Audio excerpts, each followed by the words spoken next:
Friends, today's topic is, can the USA start a sanction war with India? Yes, a sanction war. Sanctions in themselves are no less than a war. Recently, in one of his opinion pieces, former RBI chief Dr. Raghuram Rajan wrote that economic sanctions are almost like weapons of mass destruction or WMDs.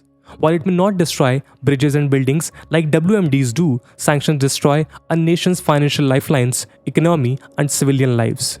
Like weapons of mass destruction, economic sanctions hurt people indiscriminately, without sparing a thought about who is guilty and who is innocent.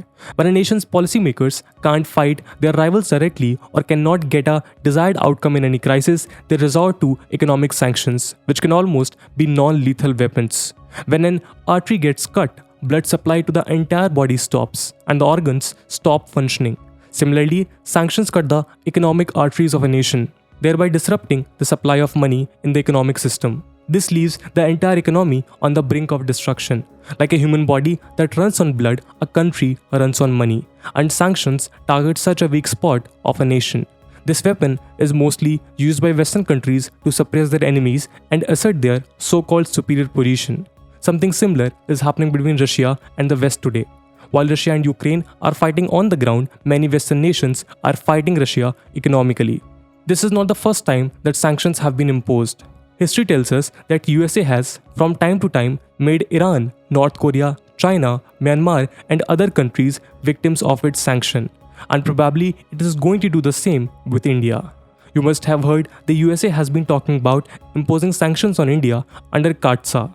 But will the US do such a thing against India, which happens to be its important strategic partner? Is it really going to include India in the list of adversaries? We are going to find out in today's video. We will first look at why such claims are being made. We will discuss what CAATSA is and will USA use it to bring sanctions against India. Finally, we will discuss whether such sanctions against India, if brought about, would succeed. So let's get started. Even since the Russia-Ukraine war broke out, India has been consistently maintaining its neutral position. Despite intense pressure from both sides, India has been tight-roping between Russia and US. But as we have seen before, not taking a side in geopolitics amounts to taking one. Hence, for Western observers, India's neutral stand is being understood as pro-Russian or perhaps anti-West to some extent. For example, voting regarding the present crisis has already been conducted on a number of United Nations platforms, but India has been consistently abstaining from casting its vote. Moreover, so far India has not criticized Russia for its action. As if this was not enough, Russia offered India a discount on crude oil purchase. Indian Oil Corporation availed this discount to buy 3 million barrels of oil from Russia. This is while a number of countries are not importing Russian oil and gas for fear of Western sanctions. However, keeping its national interests in mind, India has not only purchased oil from Russia at a discount but has also admitted that its choice is sovereign right.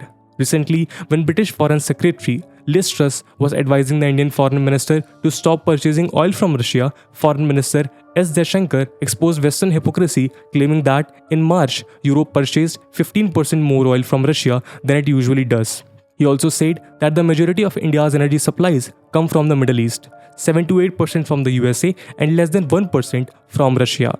And today, when oil prices are skyrocketing, it is the responsibility of every country to get the best deal for themselves. What is interesting is that during Liz Truss' visit, Russian Foreign Minister Sergei Lavrov was also in India. During his visit, Foreign Minister Lavrov said that no amount of pressure can affect India-Russia relationship. From oil to high technologies and armaments, Russia is ready for anything that India is willing to purchase. According to reports, Russia has offered India a heavy discount on Ural's crude oil at $35 per barrel. Moreover, during their meeting, both countries have also discussed options to bypass Western sanctions. Although US has banned the export of Russian oil, it has not yet sanctioned Russia's oil and gas sector. US says that it has no problem if India trades with Russia for a limited amount and does not breach the sanctions imposed by USA on Russia. But India is the world's third largest importer of oil. Since the war, India has already purchased 13 million barrels of oil from Russia. Hence, US politicians have been demanding sanctions against India. They claim that India is going against US sanctions by purchasing oil at cheap prices from Russia. Therefore, the Biden administration needs to seriously consider imposing CAATSA. To understand how legitimate these claims are, let's first look at the basics of CAATSA. CAATSA, or Countering America's Adversaries Through Sanction Act, is a US law that came into effect in August 2017. Under this act, US targets those states which engage in significant transactions with its permanent rivals like Iran, North Korea, and Russia. Under this act, primary sanctions are imposed on Iran, North Korea, and Russia, and any country that trade with these primary targets becomes a victim of US secondary sanctions. Under this act, any state that purchases weapons from Russia pays economic penalties. In 2014, Crimea was annexed, and in 2016, Russia was considered under this act in the wake of allegations of interfering with US presidential elections. Sanctions against Russia cover 20 activities. For example, cybersecurity, crude oil projects, financial institutions, corruption, human rights abuses, evasion of sanctions, transactions with defense or intelligence sectors, export pipelines, privatization of state-owned assets by government officials, and arms transfer to Syria. This means that all trade between India and Russia is outside the direct scope of these sanctions. Given the current geopolitical scenario, US could economically hurt India by imposing CAATSA for the S-400 missile deal that it signed with Russia. India first signed an intergovernmental agreement with Russia for purchasing S-400 Triumph surface-to-air missile defense systems during the BRICS summit in Goa in October 2016. This deal was formally prepared in October 2018. US had since then been threatening India. President Trump had even offered India S-400 alternative like THAAD, which means Terminal High Altitude Area Defense, and Patriot Defense System. But by then, India had already signed a $5.4 billion deal with Russia. And last year in December, India had started getting its deliveries. At that time, a senior official with the US government had said that this deal would be a thorn between India and US. US Deputy Secretary of State Wendy Sherman had even warned that the deal would prove dangerous for India and that it would not serve any of its interest. So we see that despite America's offerings and warnings, India went ahead with the deal with Russia. India claimed that this deal had been in place since 2016, and because CAATSA came into existence in 2017, so its sanctions are not applicable as far as deal is concerned. Moreover, during his US visit in 2017, S. Jaishankar made it clear that no state can dictate India about who it should or should not buy weapons from. India has complete freedom regarding its choice of trade partners. Anyway, this matter is more or less settled. But the developments in geopolitics has once again raised the question whether US could sanction India or not. Let's find out. This is not the first time that India has been threatened with US sanctions. In 1998, when India conducted its nuclear test in Pokhran, Bill Clinton had imposed severe sanctions on India, because of which India suffered a loss of nearly $142 million. Through these sanctions, US had stopped providing India financial aid, defense technologies, and credit guarantees. The World Bank had also stopped supplying financial aid to India. But when we look at its long-term impact, we see that this was not able to affect India's economic development, at least much. And from 1999 to 2001, it was slowly put to an end. Moreover, by 2008, US had even recognized India as a responsible nuclear power. Similarly, in 2019, US again threatened India with sanctions by warning it against importing oil from Iran. Back then, to secure US interest, India had significantly reduced its oil imports from Iran.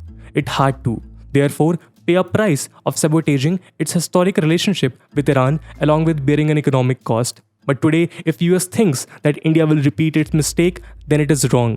And US is well aware of this. The biggest example can be found in CAATSA's waivers. Under Section 231 of CAATSA, the President shall decide on a case-by-case basis on whom to impose it, and these sanctions can be waived off under specific conditions. For example, India had diversified its defense imports by purchasing from US, therefore reducing its excessive dependence on Russia. Hence, it has become eligible for CAATSA's waiver. Some experts believe that US has been doing all this keeping its strategic interests in mind.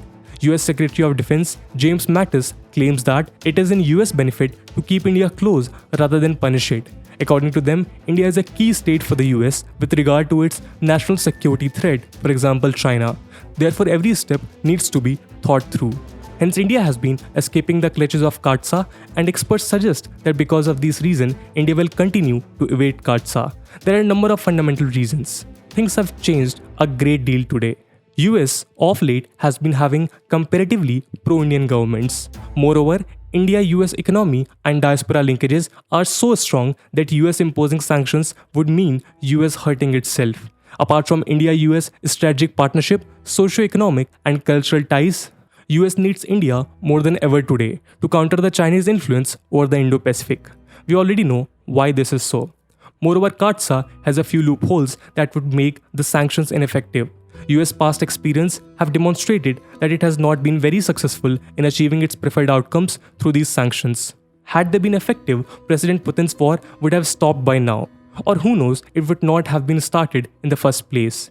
In 2014, when Russia had annexed Crimea, it was still under Western sanctions. Despite that, it attacked Ukraine. In 2017, US Secretary of State Rex Tillerson and Defense Secretary Jim Mattis had predicted that CAATSA would not be successful in reducing Russia's arms sale. And their prediction seems to be right when we look at China and Turkey. Besides India, China and Turkey are the major importers of S-400. And you will be surprised to know that these two countries are already the victims of CAATSA. Many experts believe that CAATSA is not serving the purpose it was meant for. US wants to keep states away from Russia through CAATSA. However, it is only ending up distracting itself by interfering in the autonomy of sovereign countries. The biggest example of this can be found in Iran, which has recently signed a $400 billion deal for 25 years with China. Many experts claim that if US imposes CAATSA on India, it would prove to be its biggest strategic malpractice. After its debacle in Afghanistan, US would end up destroying its foreign policy in South Asia if it imposes sanctions on India. And perhaps political wisdom in the US is aware of this. As a result, the Biden administration has been actively using the waivers in India's case. While signing this act, former President Trump had said that it was flawed, and today it has proved to be true. Therefore, US needs to reconsider the effectiveness of CAATSA, because if not, it could further harm India-US relations and end up strengthening India-Russia ties as it had done in the past. This is something that the US definitely does not want. So my friends, this was today's analysis. Along with that, this question is quite relevant from the perspective of UPSC mains examination. Questions related to Western sanctions could be expected in the UPSC GS2, IR and economy section. So we will leave you with a question related to this topic. You could answer it in the comments below. The question is that critically analyze the role of CAATSA in reinforcing the Western hegemony in the 21st century world order of sovereign nation states. Explain. And with that question, my friends, that's it for the video. I hope you have liked the video, and if you have, don't forget to share it with your friends. We will meet in next video. Till then, Jai Hind, Jai Bharat.